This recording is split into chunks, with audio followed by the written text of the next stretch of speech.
हरे कृष्णा।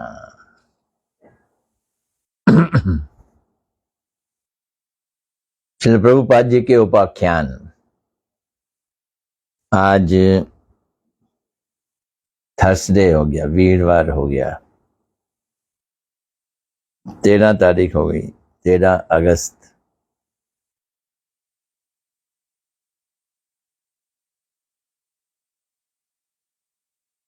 कल शुक्रवार होगा, कल आखिरी उपाख्यान लेंगे।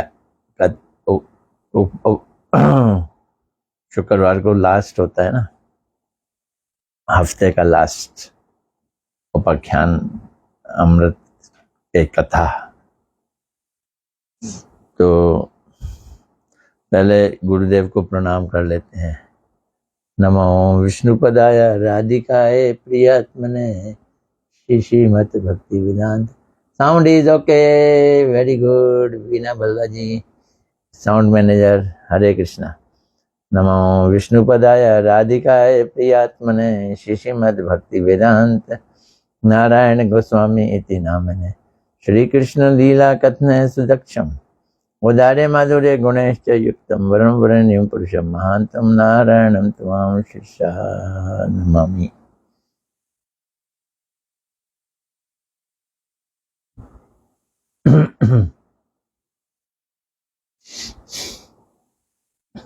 प्रभुपाद जी को प्रणाम करते हैं। नमो विष्णुपदाय कृष्ण पृष्ठाय भूतले श्रीमद् भक्ति सिद्धांत सरस्वती इति नामने श्रीवर्ष भानवी देवी दयिताय कृपा बद्ध कृष्ण संबंध विज्ञान दायिने प्रभवे नमः। माधुर्य उज्ज्वल प्रेमाढय श्री रूपानुगा भक्तिदय श्री गौर करुणा शक्ति विग्रह नमस्ते। नमस्ते गौरवाणी श्री मूर्ते दीन तारणे रूपानुगा विरुद्ध अप सिद्धांत ध्वांत हारिणे।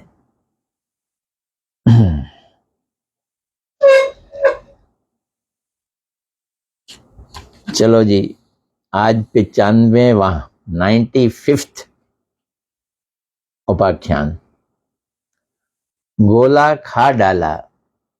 पता नहीं यहाँ गोला का क्या अर्थ है, प्रभुपाद जी का।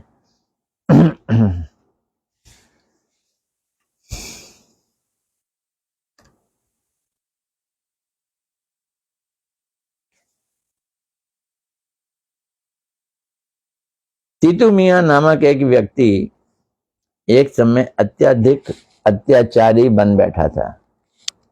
नाम भी अजीब, मुस्लिम लग रहा है, तीतू मियां।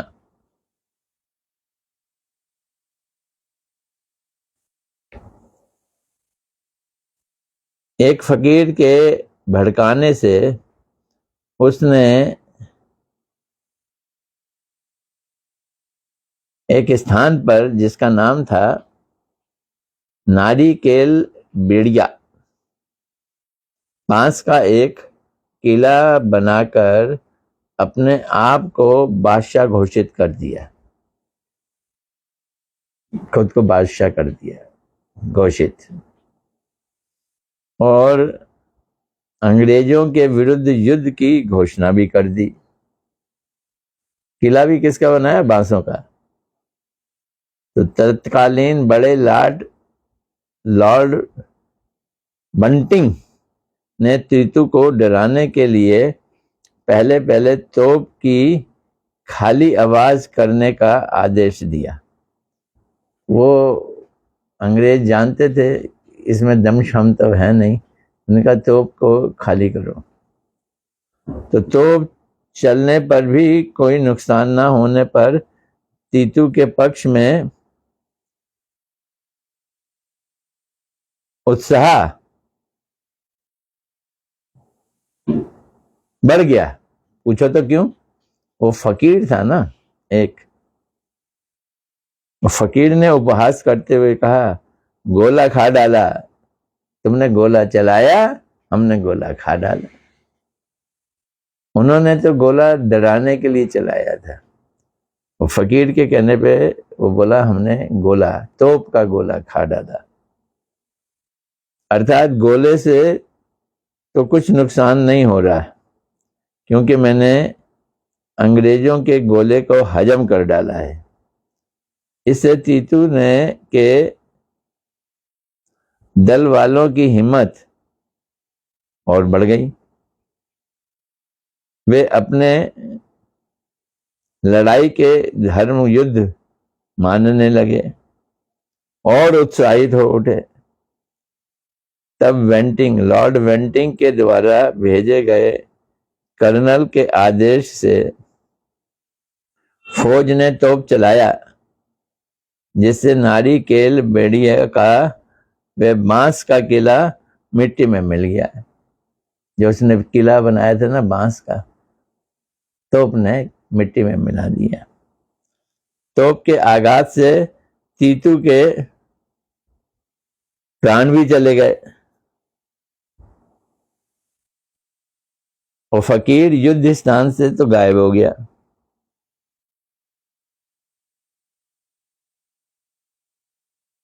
तो बांसों के किले के समीप ही सेनापति मासूम को फांसी दे दी गई और बहुत से लोगों को जेल में डाल दिया। तो अंग्रेज ने भाई, वेंटिंग अंग्रेज का नाम था।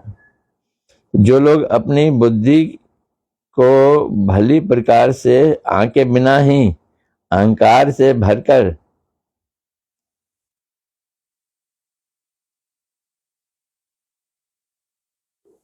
हरि गुरु वैष्णवों के विरुद्ध हो जाते हैं, जो लोग, ये ऐसे ही लोग होते हैं जो राजा के विरुद्ध हो जाते हैं। पल्ले कुछ भी नहीं है। किला भी बनाया तो बांस का किला बनाया। वे लोग ही असत्य रूपों से बांस से बने हुए किले का आश्रय ग्रहण करते हैं, अंग्रेजों के विरुद्ध युद्ध छोड़ देते हैं। तो जैसे तीतू मीर का हाल हुआ, उसी प्रकार उन लोगों का भी हाल होता है जो हरि गुरु वैष्णवों के विरुद्ध अपनी मौखिक जंग छेड़ देते हैं। गुरु वैष्णव से द्वेष करने वाले, अच्छा कौन द्वेष करता है गुरु वैष्णव से? दो लोग माने जाएंगे, एक कर्मकांडी और एक निर्विशेषवादी, जो भगवान के रूप को नहीं मानते। तो मोस्टली निर्विशेषवादी जो हैं वो बहुत ज्यादा द्वेष करते हैं।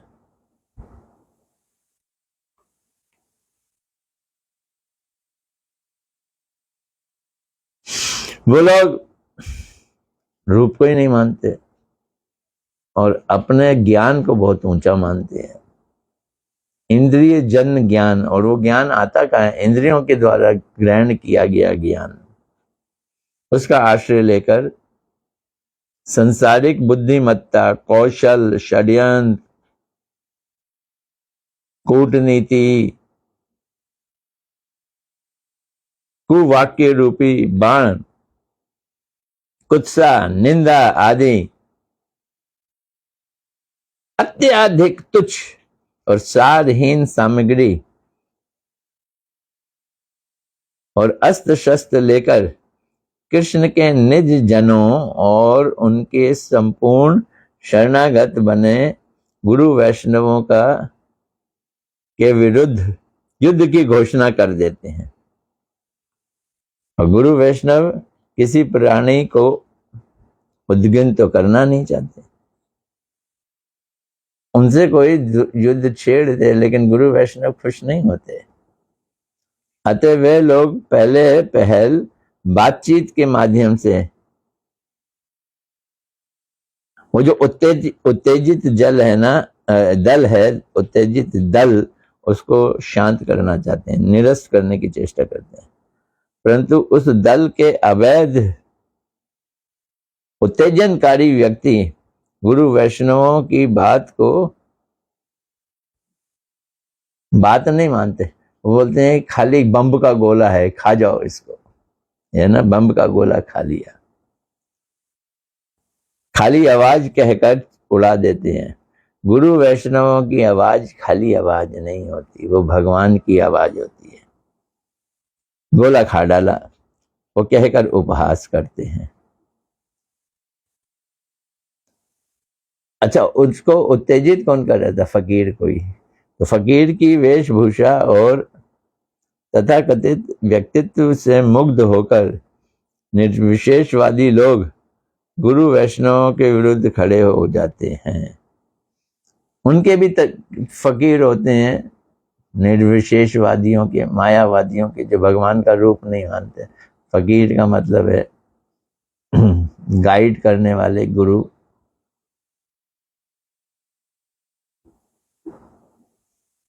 तो वो भक्तों से युद्ध करते हैं और उस युद्ध को धर्म युद्ध कहते हैं।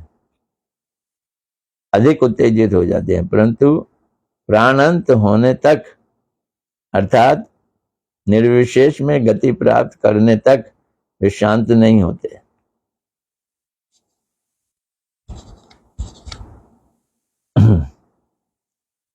अच्छा, तो ज्ञानी लोगों का प्राण कैसे अंत होगा?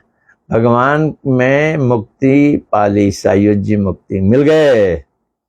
जब मिल गए, प्राण भगवान की ज्योति में लीन हो गए, कहीं गए ही नहीं आगे।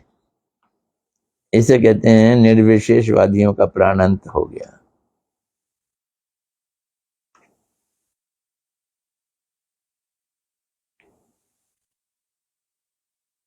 निर्विशेष की गति प्राप्त करने तक वे शांत नहीं होते। समाधि लग गई। निर्विशेष की गति क्या है? निराकार ब्रह्म में लीन होना। जो लोग उन व्यक्तियों को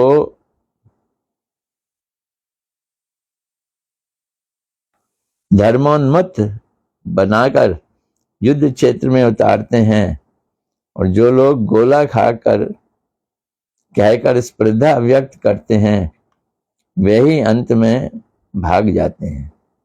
और जो भड़का रहे होते हैं, अरे इनकी आवाज में कोई दम नहीं है, गोला है ये, हमने खा लिया गोला। और जब युद्ध छिड़ता है बातचीतों का, वार्तालाप का, ये भड़काने वाले आदमी पहले ही भाग जाते हैं। उनके सेनापति ही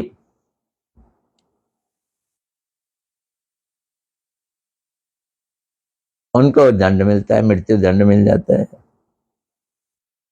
आत्म विनाश या निर्विशेष गति ही व्यक्ति का चरम दंड है। क्या दंड है व्यक्ति का? सबसे बड़ा दंड, अपने को भगवान में लीन करके आत्मा का नाश कर दिया। इसे आत्मनाश कहते हैं।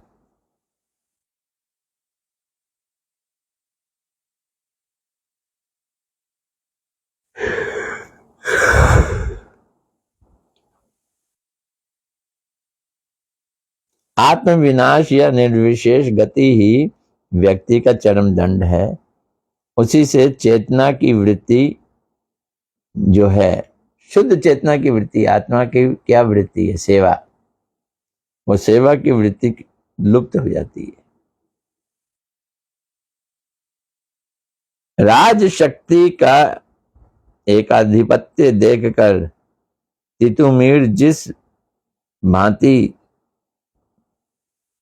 ईर्ष्यालु हो उठा था, निर्विशेषवादी गुरु वैष्णव से द्वेष करने वालों का दल भी उसी भांति वैष्णवों के एकाधिपत्य से ईर्ष्या करके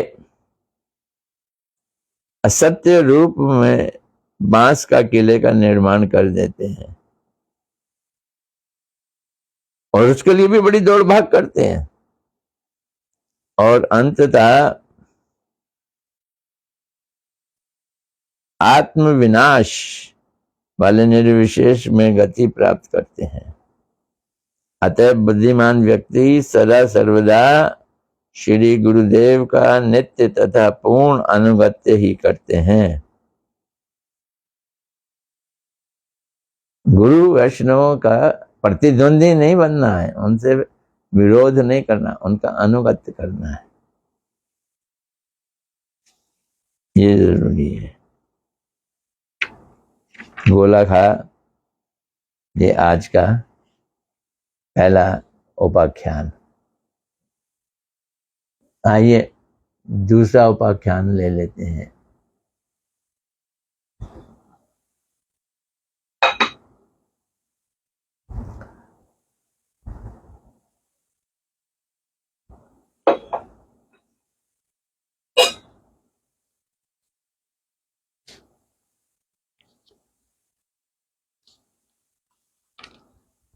छियानवेवा उपाख्यान है 96।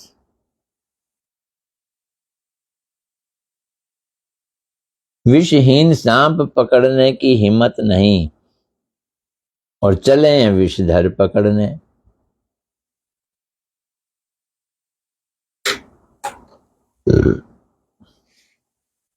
जो सांप के दांतों में विष नहीं है उसको भी नहीं पकड़ सकते और जहरीला सांप पकड़ने चल पड़े। करने वाले ऐसा करते हैं। इस संसार में ऐसे दम्भी व्यक्तियों की कमी नहीं है।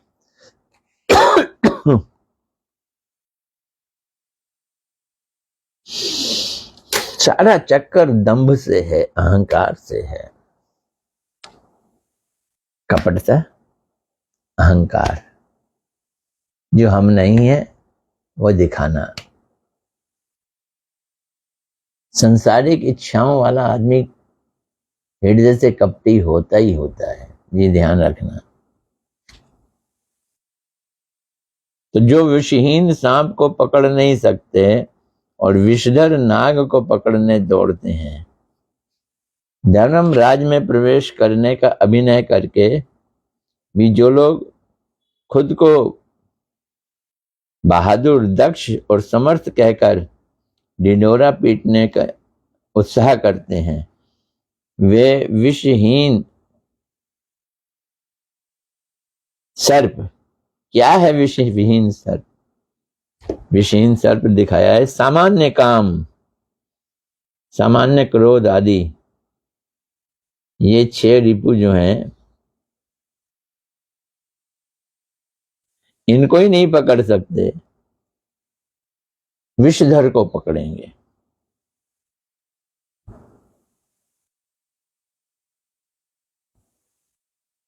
किंतु वे अप्रकृत कामदेव श्री कृष्ण के लीला रस का आस्वादन करने के लिए आगे बढ़ते हैं। यहां प्रभुपाद जी हिंट दे रहे हैं। क्या हिंट दे रहे हैं? कि हम कृष्ण की गोपियों के संग, राधा जी के संग जो प्रेम लीलाएं हैं,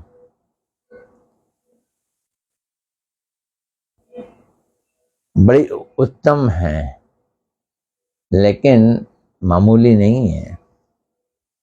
कृष्ण अप्राकृत कामदेव हैं।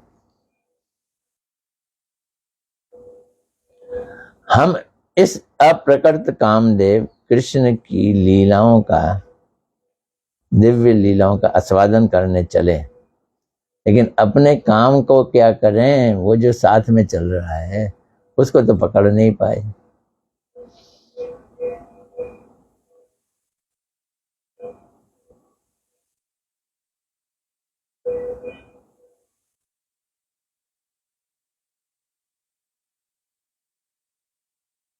महादेव जी की तरह जिनका कंठ नीला हो गया, उन्होंने कालकोट विष को पी लिया था। ये शक्ति केवल उन्हीं में है। हम क्षुद्र प्राणियों में इस तरह की शक्ति नहीं है।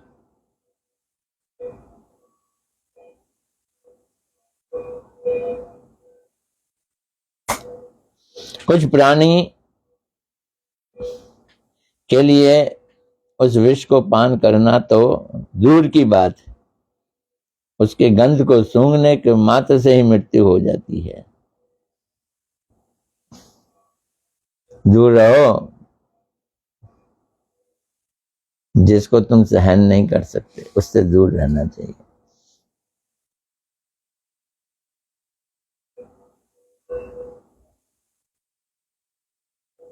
अनर्थों में फंसे हुए बद्ध जीव के लिए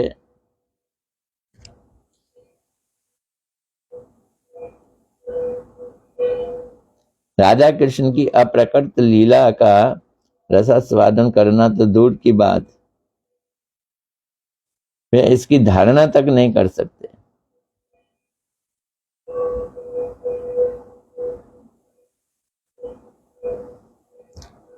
तो उसमें अधिकार किसका है? परम मुक्त लोगों का अधिकार है। आधुनिक काल के तथाकथित पंडित, साहित्य और मनीषीगण सांसारिक पांडित्य और विद्या के अहंकार से फूलकर श्री कृष्ण की लीलाओं की समालोचना करने का दुस्साहस कर बैठते हैं। अप्रकट तत्व का तो चिंतन करते नहीं है, प्रार्थना करते नहीं है, भक्ति करते नहीं है, संसार में फंसे हुए हैं, अनर्थों में फंसे हुए हैं, उसको हटाने की चेष्टा भी नहीं करते, और फिर अप्रकट काम के लीलाओं का आस्वादन करना चाहते हैं, तो मरेंगे ही।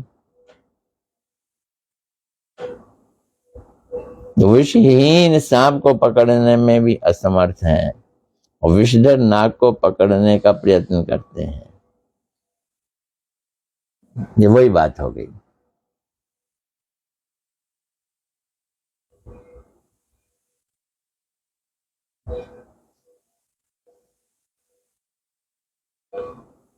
ये हंसी का विषय है ना, हंसी। ये लोग स्वयं तो काम क्रोध आदि रिपुओं का दास होकर भी भगवान को कामी क्रोधी लोभी आदि कहकर उनकी समालोचना करने में उद्यत रहते हैं। तो खुद कामी हैं, खुद क्रोधी हैं, खुद लोभी हैं, गुरु वैष्णवों का संग किया नहीं, उनसे श्रवण किया नहीं, उनकी लीलाओं को पढ़ लिया, कृष्ण की लीला, रास लीला को, तो कृष्ण को भी कामी बना दिया। राधा जी रूठ गई तो राधा जी को क्रोधी बना दिया।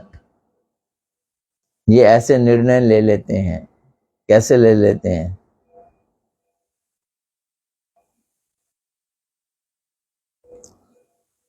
अनर्थों के कारण ले लेते हैं, अनर्थों के कारण ऐसे निर्णय ले लेते हैं।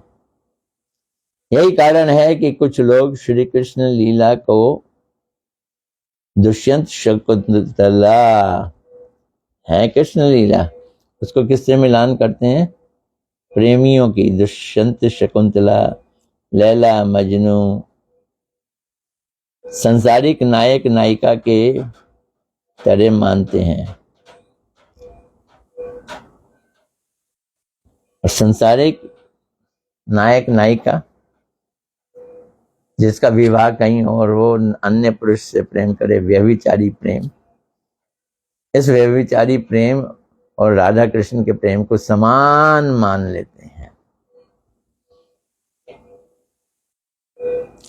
ये बातें तब तक नहीं समझ आएंगी जब तक कुछ कोटि के गुरु वैष्णवों से सुना ना जाए।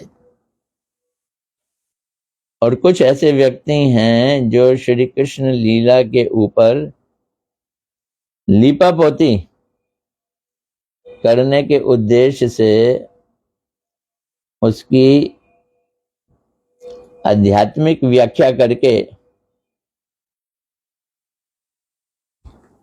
रूपक कल्पना करते हैं। इसका मतलब ये है, इसका मतलब ये है। महाभारत का मतलब ये थोड़ी कि कुरुक्षेत्र में सच्ची में कोई लड़ाई हुई थी।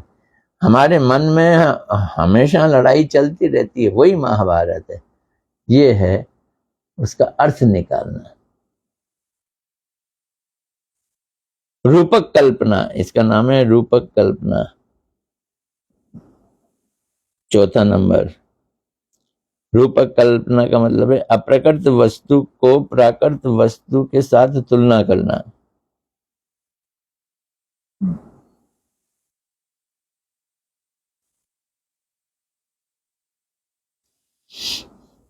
वास्तविक लीला की संसारिक वस्तु या विषय के साथ तुलना करना।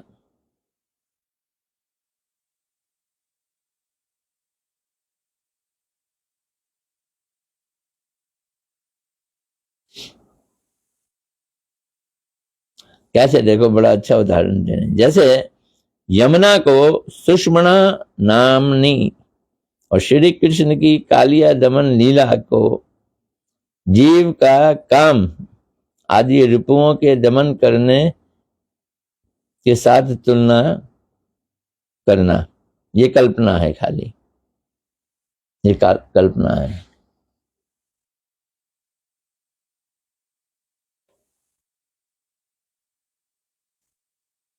जिनकी जो काम करने में समर्थ नहीं है, उनकी उससे भी बड़े काम की करने की चेष्टा, ये सारी चेष्टाएं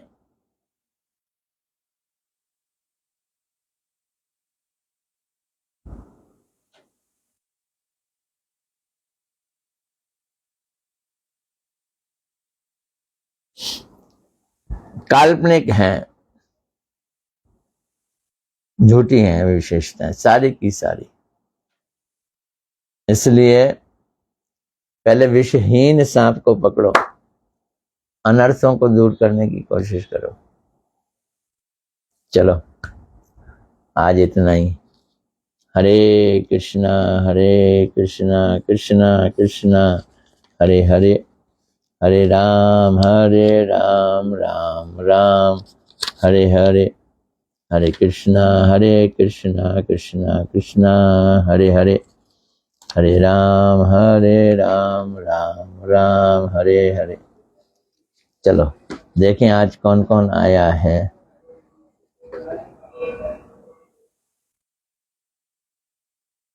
ज्यादा लोग तो नहीं दिख रहे। मीना भल्ला जी हरे कृष्णा धन्यवाद। नीलू भाटिया जी हरे कृष्णा धन्यवाद। वीना भल्ला जी ने साउंड मैनेज किया, हरे कृष्णा धन्यवाद। मालिनी जी भी आ गई, मालिनी जी ने भी साउंड को कहा, हरे कृष्णा धन्यवाद। ये भी बन गई साउंड मैनेजर। रेणु गेरेवाल जी हरे कृष्णा धन्यवाद। अंजलि मित्तल जी भी आ गई, हरे कृष्णा धन्यवाद। पूजा जी हरे कृष्णा धन्यवाद। बस आज इतने ही लोग आए हैं। चलो कल मिलते हैं। हरे कृष्णा धन्यवाद।